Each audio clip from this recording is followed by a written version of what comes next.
The Geek Speak Show Volume 2 is produced and distributed by 22 Creations Multimedia, LLC.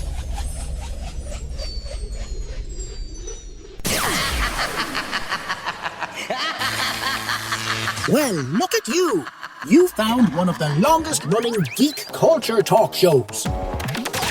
This is the Geek Speak Show, Volume 2, featuring nerdy Navajo news with Sean Clenn, and now the Geek Speak Show Book Club. Here's the host of the Geek Speak Show, Henry San Miguel.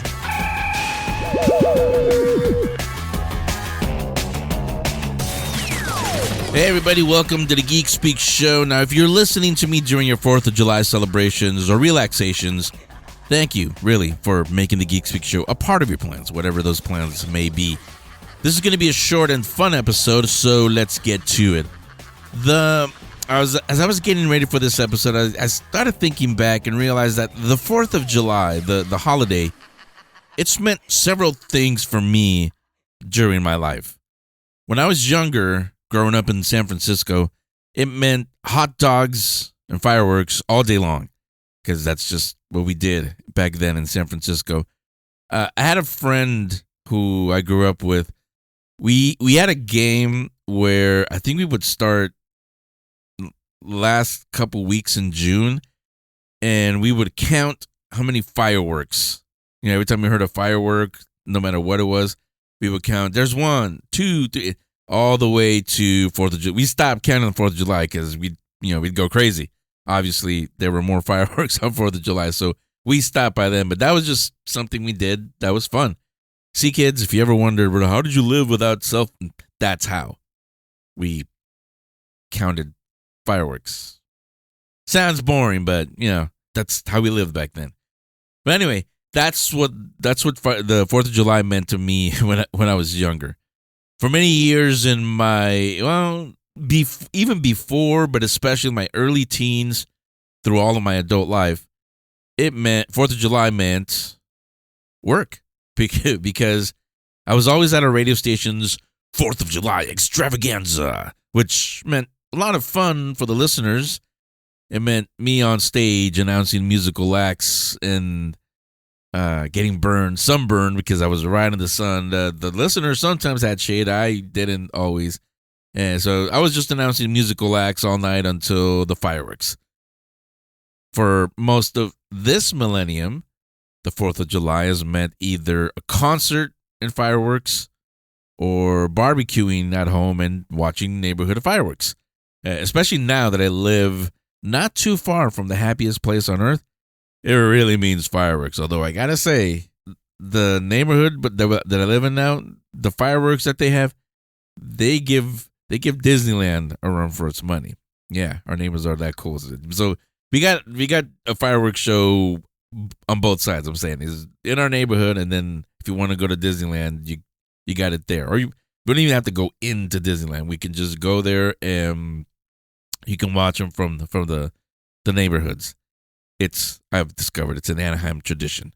So that's basically what the 4th of July has meant to me. There's one other thing that it's meant to me, and this ties into the Geek Speak Show. And it's really not just the 4th of July. It's 4th of July weekend, but it's also all of July, the month of July. It used to be May, but July took over that, somewhere in my early 20s. July is officially summer, obviously, but it also was officially summer blockbuster season. And there have been a lot. I mean, especially on 4th of July weekends, the obvious Independence Day.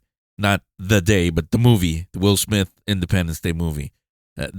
Everybody remembers that one. Jurassic Park, a few of them. I remember if the original one was released in July or June, but I know there were a couple that came out on 4th of July weekend.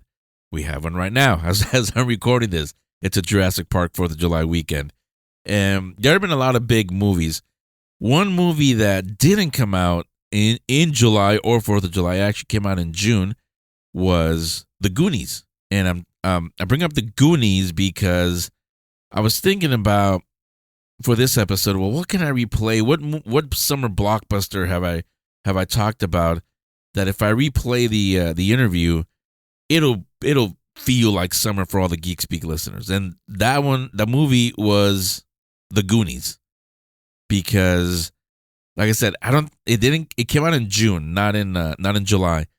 But when you think a summer movie, and the movie doesn't even take place in summer, I'm just saying, when you think of the summer when you really have nothing to do, you didn't have to go out with your friends or do anything, no plans, do you not think, let me watch The Goonies? It's just a fun movie that you can sit down, barbecue if you want, watch it with the family or by yourself or with friends, and you'll enjoy it. No matter who you are, no matter what you like, there's no way you can't enjoy The Goonies. So that's what I'm going to replay. It's from a year ago, actually, over a year ago now. Back in June of last year, Lisa Downs visited the Geek Speak Show, or I should say came back to the Geek Speak Show. Lisa had visited a year ago. It had been 9 years before she had been the last time she had been on the show. And at that time, she came on to talk about her documentary called Life After Flash, talking about the Flash Gordon 1980 movie. And during the first interview, she had mentioned that The Goonies was her Star Wars. You know how some of us love Star Wars or Star Trek or whatever our movies are. The Goonies is that for her. So it only made sense that at some point she was going to make a Life After the Goonies documentary. Well, a year ago, I got a notification from her saying that the Kickstarter was about to launch, so she could do, finally, Life After the Goonies. So she came on. You're about to hear the interview in a second, so I'm not going to tell you too much. But if you notice, if you listen closely, I did tell her that I had a feeling that, not just with the Geek Speak audience, but with the geek audience in general, like I said, everybody loves the Goonies. This will be done. This Kickstarter will be a success for her. Well, a year later, today I can tell you it absolutely was a success. It's closed now, but you can still do what's called late pledges, which, if this is going to be the first time you hear about this documentary, number one, it's about to be made. She actually was just up here, well, not here, but in Oregon last month, a few weeks ago, for Goonies Day, celebrating Goonies Day, and she also recorded some new interviews for the documentary, including one with Joe Pantoliano, who's in, I mean, if you're a Goonies fan, you know who and what he is in the movie. But she did an interview with him, and she was telling me, she sent me a quick note the other day.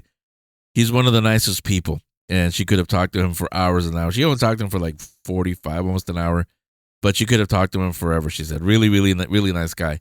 So, and some other things that she's not ready to publicly say yet.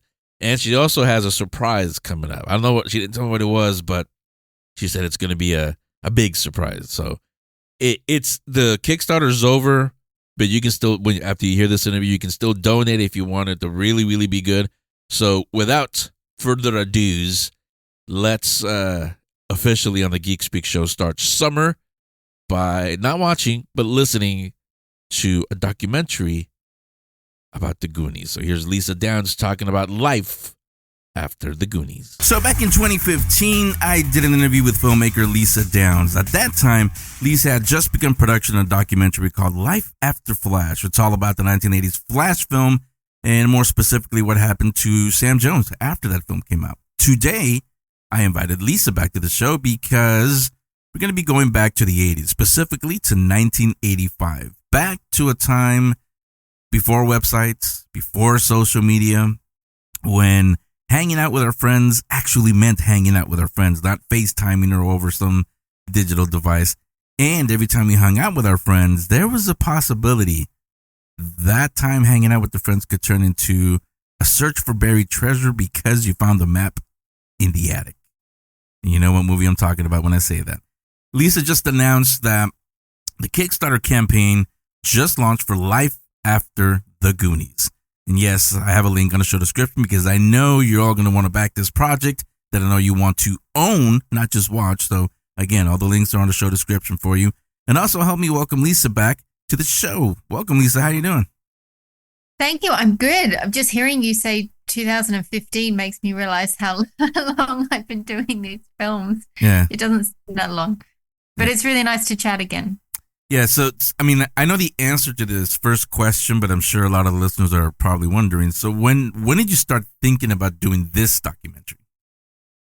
So halfway through filming Flash, we started Flash beginning of 2015. It was kind of during that year in 2016 that we thought if we made this a series, we would really have to start filming multiple at once to really take advantage of budgets. Obviously, being in the UK, it's really tricky to keep coming out to the States, which is where majority of cast and crew live for the films that I want to do.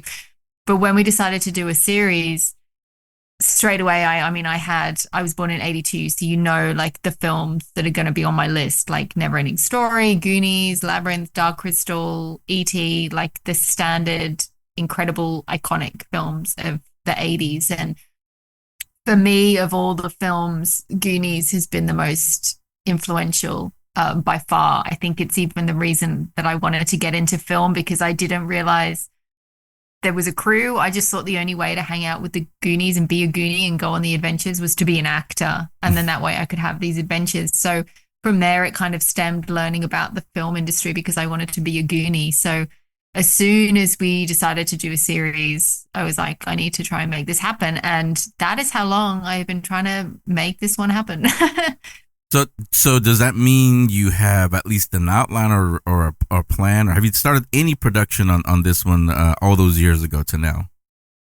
We did. I didn't want to go too deep before I knew that Sean Astin was going to be involved, because as a fan myself, if there was a documentary on the Goonies and Sean Astin wasn't involved, then it wouldn't be a documentary on the Goonies. So it really has just been quite a process building connections and putting everything in place for him to say yes, which he has said yes.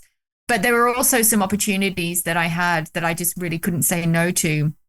And one of them, I was in Portland filming for Flash with Sam as Wizard World, and I was near Astoria, and I was like, well, I may as well just pop into Astoria and start filming there. And so we did an interview with Mac Burns from the Oregon Film Museum, and while I was doing that, I just thought, you know what, I'm going to email Richard Donner because I would like to meet him and I would like to interview him. And I feel like he was also someone that I needed permission to do this film, and I couldn't do it without his approval or his involvement. And kind of to my surprise, a long story short, I was trying to set up a meeting just to pitch it to him. And I then was in LA and we were going to meet, and he said yes to a meeting. And I was like, oh my God, he said yes to a meeting. And then he had to cancel it. And I was back in the UK. And then I ended up having a call with him, which was so surreal.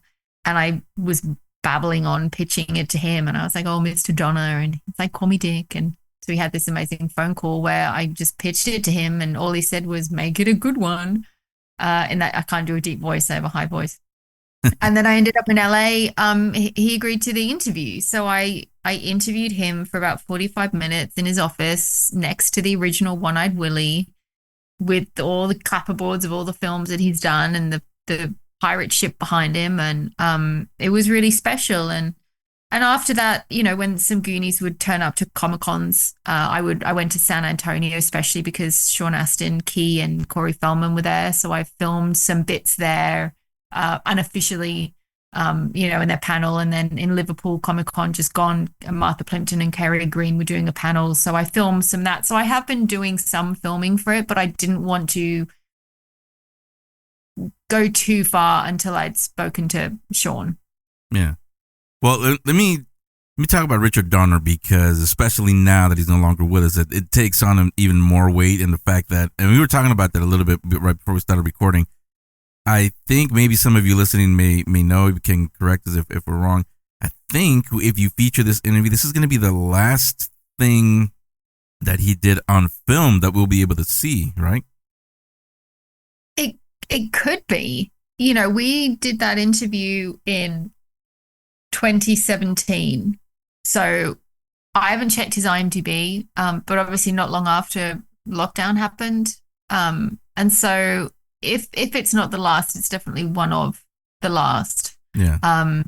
And probably the last time he on film has spoken about Goonies, I would say at least. Yeah, I was gonna say that alone is an exclusive that this documentary alone is gonna have. Is the you can say the final Goonies interview with Richard Donner. So another reason for you guys to get behind it. I'm so blessed that he. I mean, I never expected him to say yes, and it wasn't even a lot of the time. You get these kind of really high profile names, and there's so many gatekeepers for any request to get through, and most often than not, you don't hear anything back. But straight away, his assistant, who I'm still friends with, she's so lovely, Amy, just came back straight away and was like, yep, he'll do it. I was like, really? I don't want to question it, but are you sure? Like, he doesn't think I'm someone else. But he's just such a special man. And I'm so grateful that this interview that has been sitting on my hard drive unseen since 2017 can finally come to light. Well, I gotta ask this. I wasn't gonna ask this, but you guys listen. You can't see it. Lisa has her video, and I can see her. So, seeing your face as you're saying this, talking about Richard Donner. Let me ask you this question, because you're from the last time you came on 2015, even before we started recording, you're very professional. You're fun. You're definitely one of us. You love these movies, and they're a big part of you. But to me, doing the Geek Speak Show, I think there was one that actually happened, one that I hope does happen soon, when I completely lost my mind and forgot, my professionalism. The first time that actually happened was the first time I spoke to Stan Lee, because it's Stan Lee. And so, I mean, I got through the interview, but in my head, I'm thinking, I'm talking to Stan Lee. I'm talking to Stan Lee. Calm down. The next one would be probably George Lucas, because what Goonies means to you, probably Star Wars is that for me. So if I ever get to speak to the maker, that would probably be, I'd do it, but that would be my reaction. Now, for you, who did get to speak to Richard Donner, I know, like I said, I know you probably kept your professionalism, but for you, for Lisa, the Goonies fan who grew up watching Goonies and means so much to you, what were you really thinking while you're filming him and asking him all these questions? I just didn't want to say anything stupid. I have this habit of, if I'm really nervous, I will babble, or I will try and be funny, and it's not funny, and it could come across as like insulting to some. Like, it's a really bad habit that I'm trying to, in awkward situations or in nervous situations, just not really say anything, just so I don't say anything stupid. That was really the main thing. I was like, don't embarrass yourself. Don't try and be funny. Don't, just kind of sit there and ask questions. And at the end, after we finished recording, we did have a little chat about dogs and, things, which was really nice. And he has like 7 dogs or something. But that was really it. Like, because you're kind of sitting there and you can't think about what he has done, because then I just would lose my whole train of thought. It's almost like I have to forget who I'm interviewing, like the gravitas of what, like, who I'm interviewing, and just kind of go through the motions. And also I didn't even ask for a photo with him. I was so I got a signature, but I didn't get a photo. I just was so nervous. Yeah. Because then also it's like running through your head. I hope the camera recorded. I hope the sound's okay. I hope I haven't just like squandered this opportunity. And, and then you look around and there's like a Superman statue and clapperboards for The Omen. And it was just so bizarre. And afterwards is when it kind of like really hit me. Yeah. It's so surreal. Like, I mean, you know what it's like meeting these kind of heroes, and just to be in front of someone that has created all these amazing things, and you're such a fan of their work, you can't really describe it. Yeah. It's like an out of body experience. That's the word I was about to use, surreal. As you're saying that, I'm looking up in the studio here. I have a picture of Stan Lee that I took with him. And when you were saying that you didn't take a picture of him, yeah, I completely get that, because I'm lucky that the second time I saw him, it was at an event that we were doing.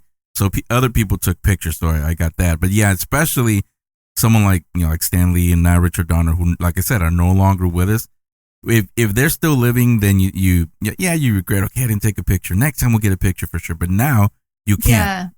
So that's Well, the only also thing. my husband Ash, who produces these films and helps me. I mean, it's really a lot of the time just the two of us doing it. He's normally very good.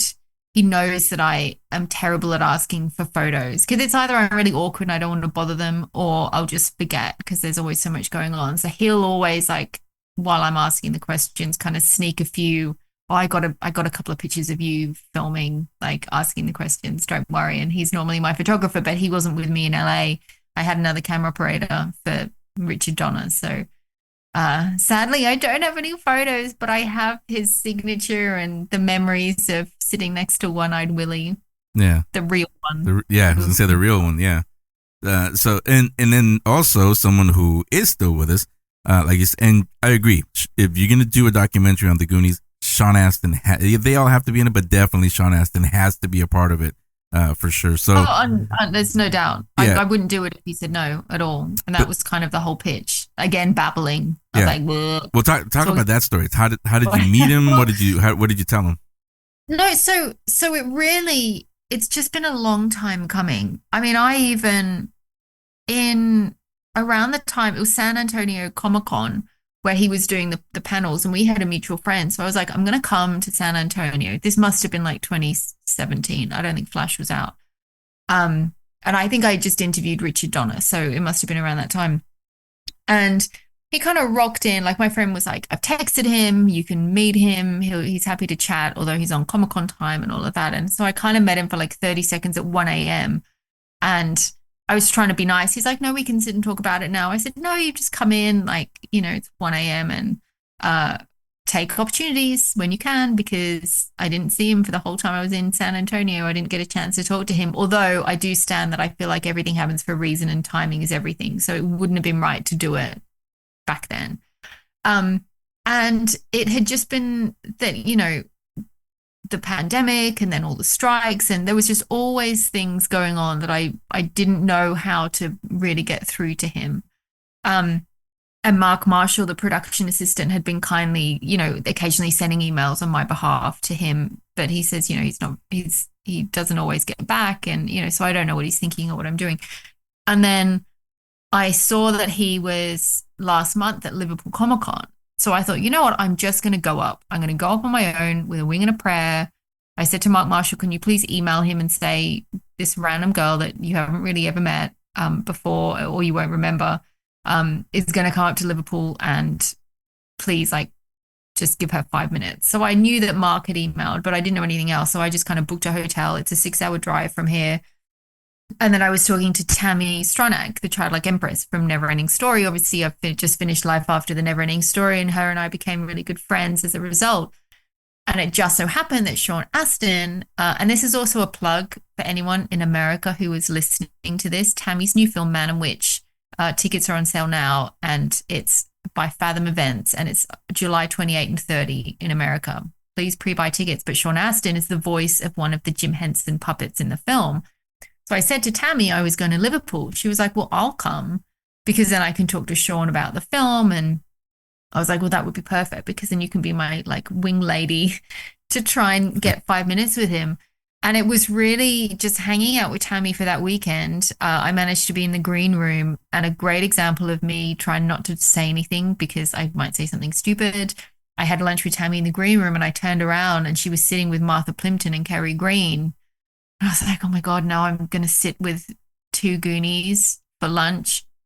And I just was so quiet because I didn't want them to think I was weird. And then the Hobbits are in one corner, including Elijah Wood. It was the most surreal experience. And then Sean came in and sat at the table as well. He was like, oh, I'm going to be with my Goonies for lunch. I was like, this is so weird, but don't say anything stupid.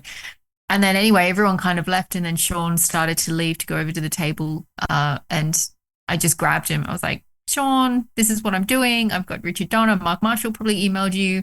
I would love to do this film, but I would never do it unless you were involved. And he just basically said, well, why wouldn't I do it?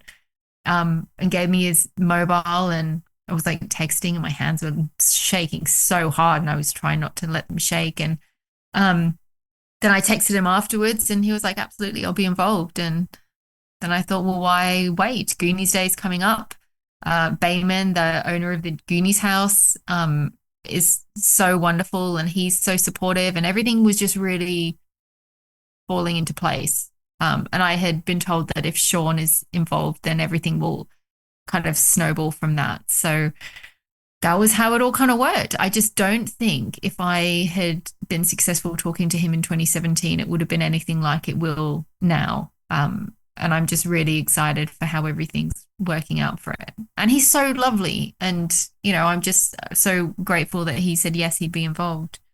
Yeah, well, I mean, I love how you said a few minutes ago, you everything happens for a reason, because I live by that philosophy too. So the fact that everything, like you're saying, is falling into place, it just means you were supposed to do this, and you're going to do this with all of your help listening to us, of course. Again, so let's talk about the Kickstarter. It launched. It's live as we're speaking. I have a link there, like I said. So talk about how are the funds going to be used, and also they'll probably want to know what are the rewards for backing the project. Of course. Well, it launched Goonie Day. We just hit 30% funded, which is so exciting. I'm nervous as always with a crowdfund.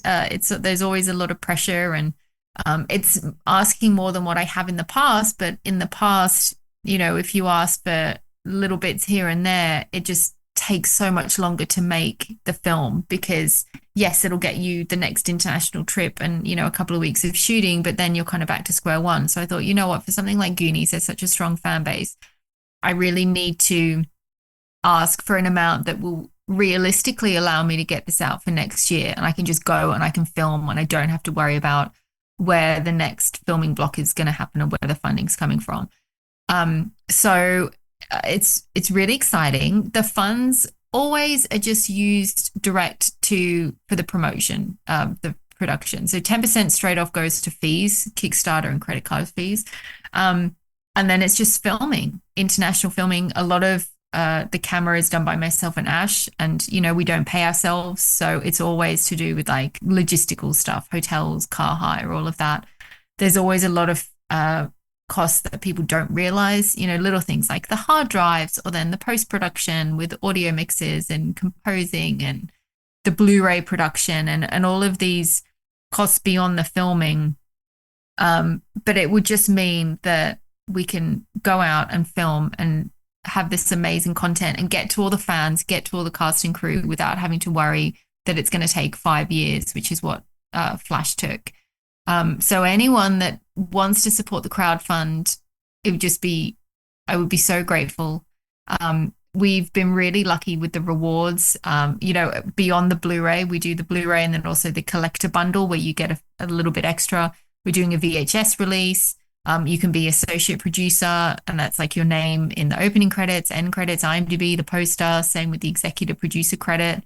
Bayman, who I mentioned, who owns the Goonies house, has been so generous, offering, if you want to recreate like a photo, like you being Mikey on the balcony at the Goonies house, or if you want a private tour of the Goonies house, or my favorite, if you want a movie night in the Goonies house, and that's only available to 10 people, but 2 people have already snapped it up. So there's 8 spots left to have a movie night in the Goonies house. And also some fun things like a merch bundle and, the old school 80s Viewmasters. I'm going to do behind the scenes photos in a Viewmaster. And I've got a couple of other add-ons that are going to pop up over the next couple of weeks throughout the campaign, which I won't say, but I'm really excited about too. So it's the thing with indie film is that it really requires fans to support it, because I don't make this, like I say, I don't pay myself to do this. This all of the money will go into the actual production of making it. And also what I want to do with this, and I spoke to Richard Donner about it, I was like, I really want to use this as a way to donate some money to a charity, whether it's during the production or after the production, or do charity screenings or something. And he suggested a children's charity. So I'd like to donate some to children's charity, but I'd also like to donate to an animal charity, because I know Martha Plimpton supports a dog charity. So, there's lots going on. But just even if people can't put in money, I know that it's a really tough time. Just sharing the link is hugely invaluable. Getting word of mouth out there. It just really means a lot to be able to to have the support to make these projects, because if it doesn't hit, then I'm not sure what to do. Yeah. No, I honestly, Lisa, I got to tell you this. I know this, not just the Geek Speak artists, but the people that attend like San Diego Comic-Con and these kind of conventions and love these movies, especially the classic ones like The Goonies, Back to the Future, all those movies. Yes, times are tough financially, but I know for a fact, because I see it, when it has something to do with things that we absolutely love that are a part of us, we find a way to support them. So believe me, it's going to happen. I know it. Now, hey, thank you. Yeah, let me talk about this also, because this leads to we were talking about this before we started recording. A very important part that I'm seeing, it's a trend, I guess you could call it, that's popping up in a lot of documentaries, and I love that. And that is, you're going to include, as I'm assuming, as many of cast and crew as you can being interviewed. Yeah. Are you? I don't know if you know or not, but are you going to include, I guess we can call him Thanos now, Josh Brolin? Is he interested in being a part of this? I have not had direct contact with him, but I have been told from very good sources who are friends with him that he probably won't say no, but I don't want to jinx it. Yeah. Because oh my God, to meet Josh Brolin. Can you imagine? That's a situation where I might not even have to ask the questions, because I might really say something stupid and just embarrass myself. That's going to be the ultimate. But, with these things, it's really hard.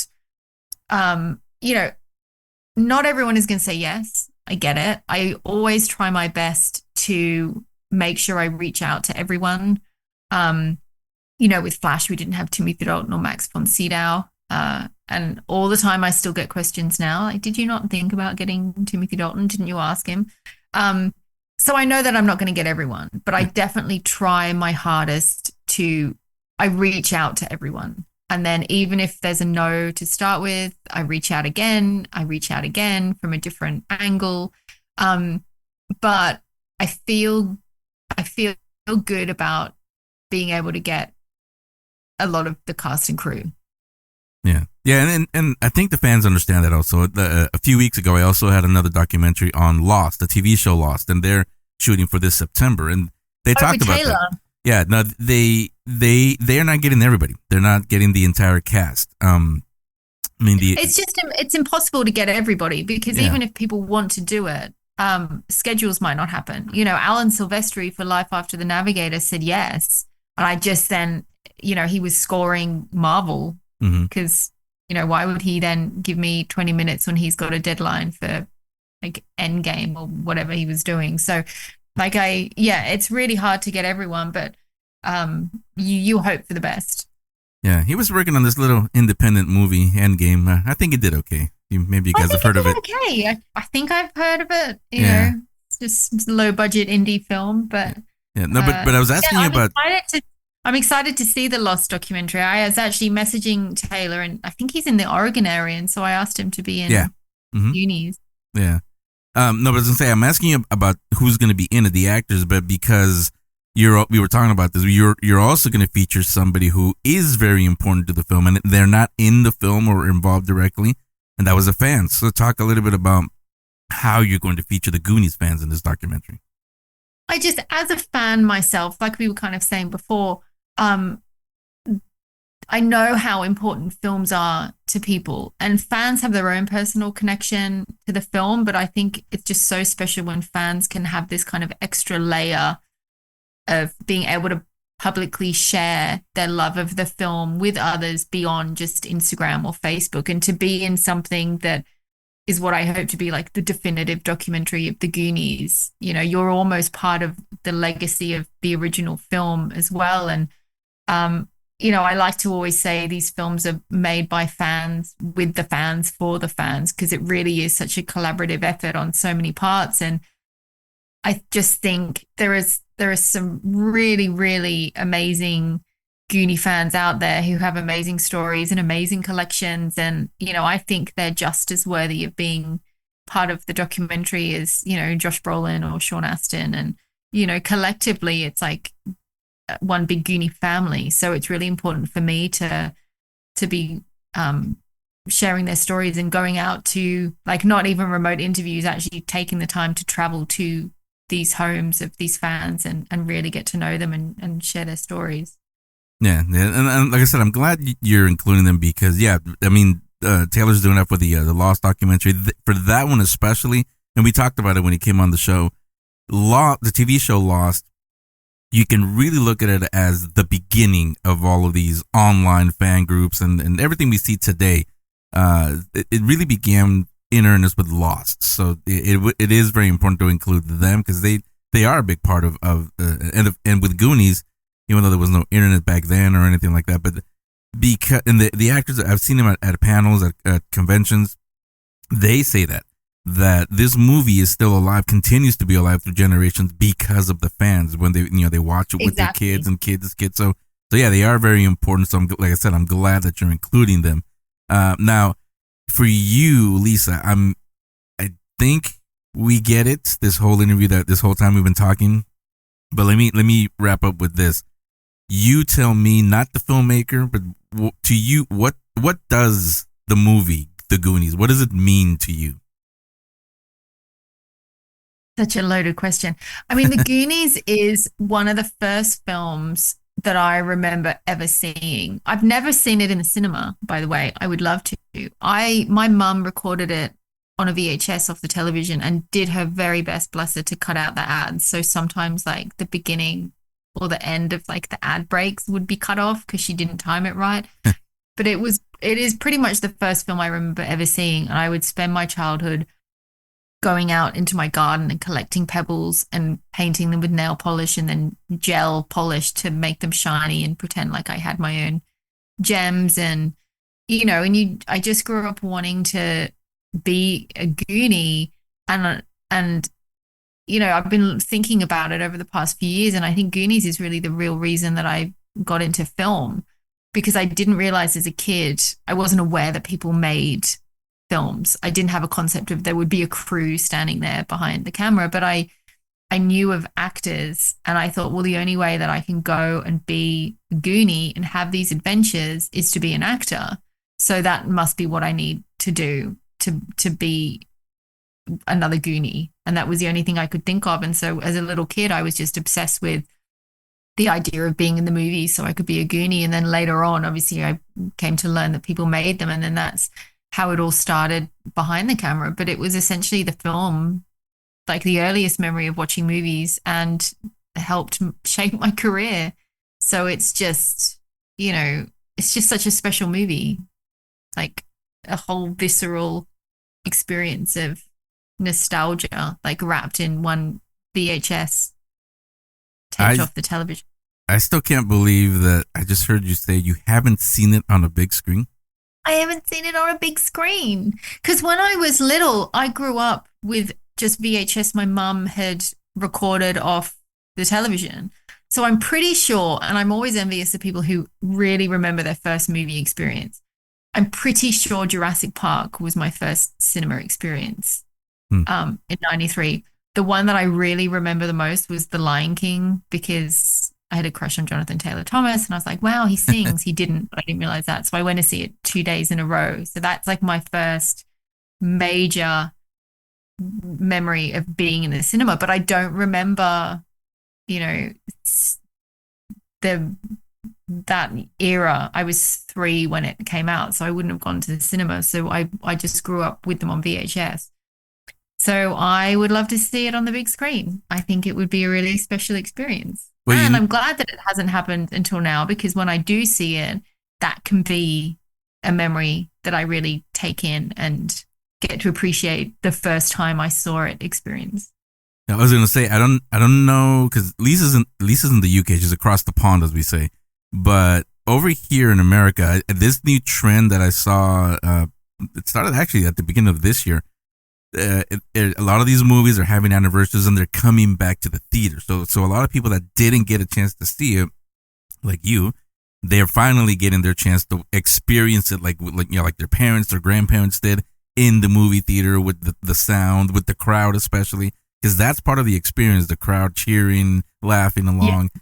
So maybe next year for the anniversary, maybe it might come to theaters. I hope so. There's a cinema in London called the Prince Charles Cinema, which is so good they have new films, but they also have like, they'll do Lost Boys in 35 mil and have a Q&A with Alex Winter. Like, I think it's like your New Beverly-esque kind of cinema. But I don't live in London, so I rarely get to go up there. I did watch Speed on the big screen there, though. That was amazing. But our local cinema occasionally do. They did Lost Boys re-release, and they did, The Shining anniversary release. So they're only just starting in the last couple of years to do anniversary screenings. So I really hope that they do a Goonies one. Yeah. Oh, I would love that. And I wasn't going to ask this. I don't know why it popped in my head, but I think it's because I've heard the actors get asked this question. All fans talk about this at some point. So let me ask you, do you want to see a Goonies sequel, and does it need a sequel? I don't think it needs a sequel, and I would not like to see a sequel. I get that there's a new generation that maybe would want. I just think if get the new generation to watch the original. I feel like that's one of the magical things about the 80s is you don't have E.T. 2 or Flight of the Navigator 2 or Labyrinth 2. They're special because it wasn't a time when if something did well, they would just churn out the money machine and like make as many as they could. They know, or they knew at the time, that it had to be a really good script for it to beat the original. And I just don't think it would be the same. I think the actors, the kids in the Goonies are so perfect that you would never be able to compete with that bar that has been set. Yeah.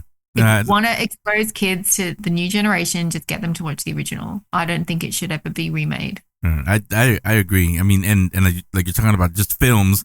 I mean, again, going back to Star Wars, George Lucas, he changed the film industry with what he did with Star Wars, and then taught Hollywood how to do sequels, because every Star Wars fans agrees. It's one of the few things they actually agree on nowadays. The Empire Strikes Back is actually the better movie than the first one, and that never happened. It's rare for that to happen in Hollywood. So yeah, George Lucas showed him how to market, how to make a big blockbuster, and how to do it bigger and better the next time around.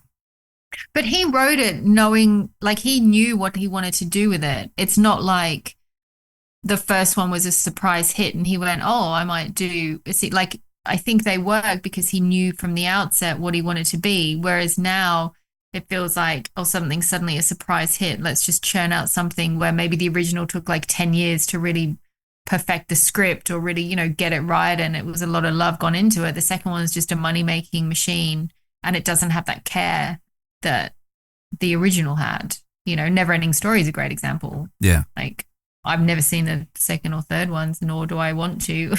Yeah. Because even the cast and crew said, it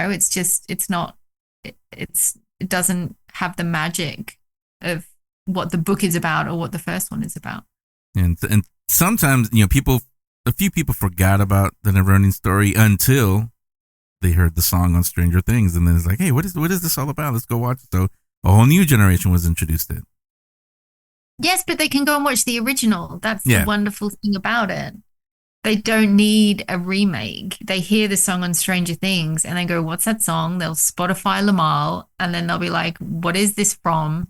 And then they get to watch the original and understand why it's so magical, not be sent to, I know that they've just announced a remake of, I think, a few films, or it's like I don't know what it is, a collective or something. But there are certain films that warrant a remake. I get a lot of films that I grew up with were remakes of films in the 50s or, 40s, 50s, 60s. So I appreciate remakes can be wonderful, but I think there are certain films that you shouldn't touch. Yeah, I mean, I think Disney found that out. I think it was last year. They tried to redo, or at least do, a Willow series. Hey, yeah, how did that work out for you? That's why it's not around anymore. Exactly. I'm not closed off to the idea, but I think there are certain things that you should not try and redo. Yeah, absolutely. Now, or just come up with something original. Come up with something original that has the same vibe. Now, for the Goonies documentary, the one you're doing, and I always, when we talk about crowdfunding projects, we always say, life gets in the way. You never really know. But realistically, when do you hope to have it ready for release? I already have a hotel booked for Goonies Day next year in Astoria, and I would love that to be the last block of filming that I do. And then it always takes a couple of months to edit and stuff, but I would love to have it out on the anniversary next year, like at some point next year towards the end of the year. Okay. So, which is why it would be great if the crowdfund hit, because having that amount would allow me to really just film as opposed to going out for 2 weeks and then being back home for 4 months going, how am I going to afford to go back out to the States again? So that is the goal. Yeah, I was about to say, it's not really up to Lisa and her crew. It's really up to you. You guys listening to us right now. If you don't get behind it, then it can't happen. So get behind it. I know you're excited. I know you want to get behind. We always talk about this movie, reference this movie. So now put your money where your mouth is. Literally. Yeah, again, I have the links on the show description. But Lisa, go ahead and give them the Kickstarter, social media, any website, everywhere you want them to follow. Not just this documentary, but all of your work. So my website is lifeaftermovies.com. So there's like a mailing list on there that I send out all the news, and you can get my Blu-rays. We also do VHS. We're doing a VHS release of Neverending Story, and there will be one of Goonies. So that's where you can find out all the information on Facebook and Instagram and TikTok. I'm just Life After Movies. And the Kickstarter, if you just search Life After the Goonies in Kickstarter, you will find it. But also you mentioned that you have a link to it as well. But I'm always the one with my marketing social hat on, not production hat. I do all my socials, which is why they could be better, because I'm always normally so busy filming. But I do, if you message on socials, that's always me responding, and I always respond to everyone, and I love hearing from people, and if anyone has any comments or suggestions or whatever it might be. So I'm completely open to people reaching out as well. And also if anyone has any questions about the crowdfund, if you message through Kickstarter or just info@lifeaftermovies.com, it will be me answering, and I would be more than happy to answer. Okay, so there you go. It's Lisa Downs. Thanks a lot. Thanks a lot, Lisa, for coming back, and I'm going to have you back on in the near future. I don't want to make it another, what's it been, since 2015 that we talked. So don't say how many years it's been. Yeah.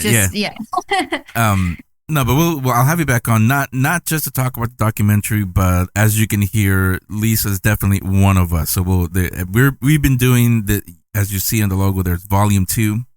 This is a new version of the Geek Speak Show. We actually do shows where we're not doing interviews. We just talk about it. They're called Issues of the Day episodes.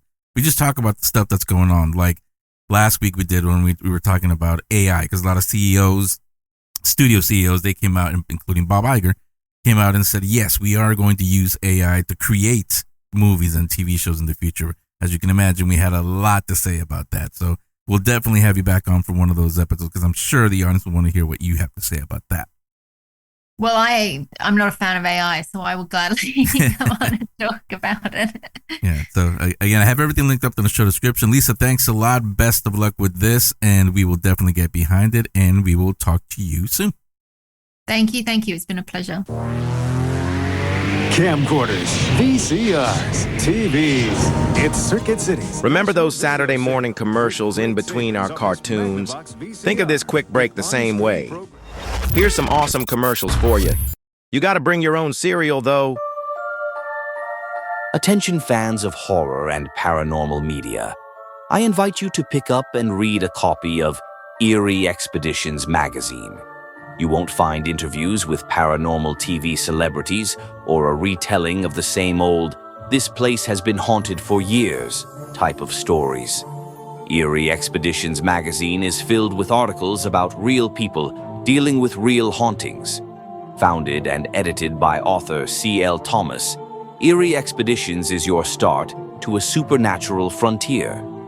Visit EerieExpeditionsMagazine.com to get a single issue or a yearly subscription.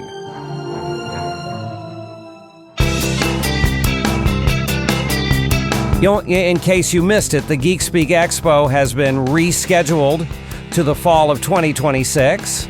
That means that the search for speakers and panelists is once again on. If you have an idea for a panel, you now have an opportunity to pitch it to us to be included next year. The Geek Speak Expo is an all-ages event, so keep it all ages appropriate. You know what that means. If you have to ask if something is appropriate, let me answer it right here. No, it isn't.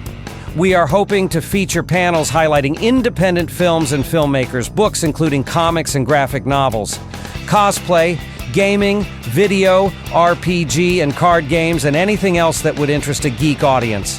Visit thegeekspeakshow.com for more info and to submit a panel for next year's Geek Speak Expo.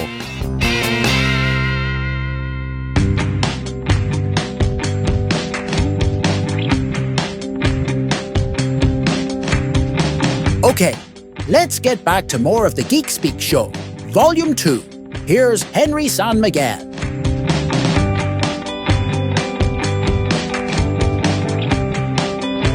If you made it this far, thank you. Thank you again for letting me be a part of your 4th of July plans, whatever they would be. And we still have the weekend to go. It is a 4th of July weekend. So be safe. We want you back next week because you hear that in the back, that ticking? It's not Vecna.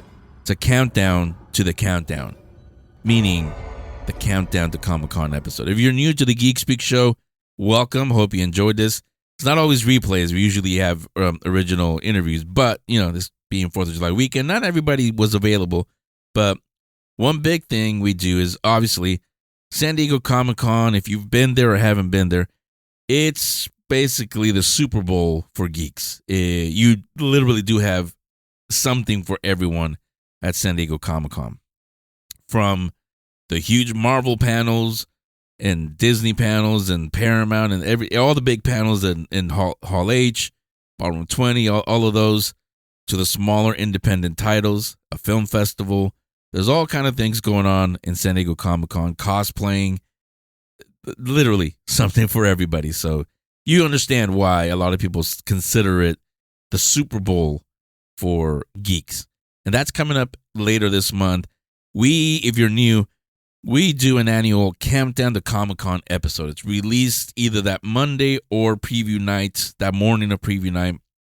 And it's interviews with, well, first of all, it always kicks off with David Glanzer from Comic-Con. And people enjoy listening to David, because not just because of what he says, but listening to him, you realize they are just like us. They are nerds and geeks, and they grew up and they love this stuff. It's in their DNA as well, which is why they do a show the way they do it. So it starts off with David, but then you're going to hear, not from Hall H or the big panels, you already know they're happening, but you hear from smaller independent exhibitors or panelists or panels that you didn't even know were going to happen. So that if you can't get into one of the big panels, and I'll say now, if you're a first timer, this is going to be your first time going to Comic-Con, I'm going to let you know now, know that you might not be able to get into Hall H. You can, it's not impossible, but it's a journey. That's for sure. Those of you that have done it, you know what I'm talking about. So I'll talk about that on the Countdown to Comic-Con episode, but that's coming up in a few weeks. So we'll say maybe a couple of regular episodes and then the countdown, and then we'll recover from Comic-Con. But it'll be pretty much regular episodes from now to the end of the year, including, you know how we do October. Geek Speak Treat's actually going to be a little bit more spookier this year. Sean Glenn and I came up with a plan for that. But before we get to that, we got to get to Comic-Con. So the countdown is on officially. Regular episodes in the next couple of weeks, and then the countdown to Comic-Con episode. So everybody enjoy your 4th of July holiday and weekend. Be safe. Come on back next week, and we'll speak more geek. While you wait for next week's episode, you can visit the show online at thegeekspeakshow.com. There, you'll find links for the guests, info about Henry and Sean Glenn, and links to all of the show's social media. Tell your friends that there's a show out there that doesn't hate everything and still finds the fun in anything that we read, watch, or experience. Henry and Sean Glenn will be back next week. But if they're not back by dawn... Okay, You people sit tight, hold the fort, and keep the home fires burning. If we're not back by dawn, call the president. The Geek Speak Show, Volume 2 was produced and distributed by 22 Creations Multimedia, LLC.